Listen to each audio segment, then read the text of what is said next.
Windows 10 নাকি Windows 11 কোনটি আপনার জন্য? উইন্ডোজ 10 এবং উইন্ডোজ 11 দুটিই কিন্তু মাইক্রোসফটের খুবই জনপ্রিয় অপারেটিং সিস্টেম। উভয়েরই নিজস্ব কিছু সুবিধা রয়েছে, কিছু অসুবিধা রয়েছে। কোনটি আপনার জন্য বেস্ট হবে তা নির্ধারণ করতে উইন্ডোজ 10 এবং উইন্ডোজ 11 এর মধ্যে যে পার্থক্য রয়েছে সেগুলো সম্পর্কে আপনাকে জানতে হবে।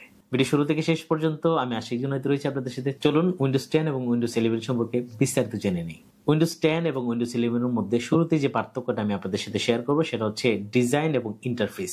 আমরা প্রায় প্রত্যেকেই উইন্ডোজ 10 এর সাথে পরিচিত, কিন্তু উইন্ডোজ 11 হচ্ছে একদম নতুন। উইন্ডোজ 10 এর তুলনায় উইন্ডোজ 11 কে এমন ভাবে সাজানো হয়েছে অনেক স্মার্ট করে, এবং এটা আসলে অনেক বেশি সহজ করার চেষ্টা করা হয়েছে। কিন্তু আমরা যখনই নতুন করে উইন্ডোজ 11 দেখা শুরু করি বা শেখা শুরু করি, আমাদের প্রত্যেকের কাছে প্রথম দিকে এটা অনেক বেশি জটিল মনে হয়। কারণ উইন্ডোজ 10টা আমরা সবাই পরিচিত এবং এটার আসলে অ্যাভেলেবেল ভিডিও ইউটিউবে রয়েছে, মানে কেউ চাইলে আসলে টিউটোরিয়াল দেখে শিখতে পারে। সেই ক্ষেত্রে আসলে উইন্ডোজ 11 এর তেমন কোনো ভিডিও নেই, যার জন্য আমার কাছে এটা একটু জটিল মনে হয়। উইন্ডোজ 10 এবং উইন্ডোজ 11 এর পারফরম্যান্স সম্পর্কে জানবো।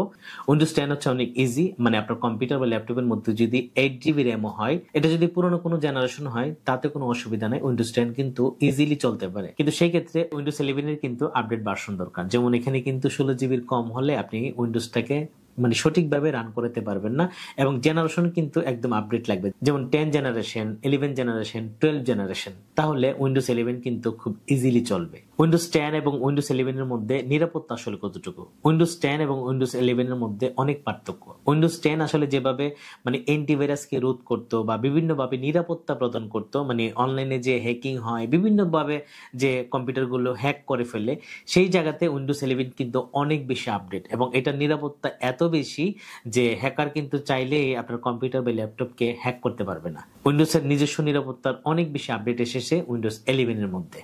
উইন্ডোজ 10 এবং উইন্ডোজ 11 এর মধ্যে বিল্ট ইন কিছু সফটওয়্যারের পার্থক্য রয়েছে। যেমন উইন্ডোজ 10 এর মধ্যে অনেক কিছুই নাই, সেই জায়গাতে উইন্ডোজ 11 এর মধ্যে অনেক বিল্ট ইন সফটওয়্যার আপডেট করা হয়েছে। যেমন ভিডিও এডিটিং এর বেসিক সফটওয়্যার কিন্তু উইন্ডোজ 10 এর মধ্যে বিল্ট ইন নাই, সেক্ষেত্রে উইন্ডোজ 11 এর মধ্যে কিন্তু বেসিক ভিডিও এডিটিং এর একটা সফটওয়্যার বিল্ট ইন দেওয়া আছে। এবং উইন্ডোজ 10 এর মধ্যে ফটো এডিটিং এর তেমন কিছু করা যায় না, মোটামুটি করা যায়। সেক্ষেত্রে উইন্ডোজ 11 এর মধ্যে কিন্তু ফটো যে অ্যাপসটা রয়েছে, এটা একটা ছোট অ্যাপস, এটা দিয়েও ফটোর চমৎকার এডিটিং করা যায়। উইন্ডোজ 10 এবং 11 এর মধ্যে যে বিষয়টা সবচেয়ে বেশি গুরুত্বপূর্ণ সেটা হচ্ছে আমরা অনেকে শুনছি বা জানছি যে উইন্ডোজ 10 একবারে বন্ধ হয়ে যাবে, মানে 2025 সালের শুরু থেকে আসলে উইন্ডোজ 11 না করলে উইন্ডোজ 10 আপনি চালাতে পারবেন না। এই ইনফরমেশনটা একদম সঠিক না, কারণ উইন্ডোজ 10 কিন্তু মানে অফিসিয়ালি বন্ধ হবে, কিন্তু আপনি কিন্তু চালাতে পারবেন, কোনো অসুবিধা নেই। সফটওয়্যার আছে, থাকবে, কোনো অসুবিধা নেই। মাইক্রোসফট অফিসিয়াল আসলে উইন্ডোজ 10 কে বন্ধ করে দিবে, সেক্ষেত্রে আসলে তারা প্রমোট করবে উইন্ডোজ 11 কে। 10 এর যে আপডেট আসে রেগুলার, সেটা আসলে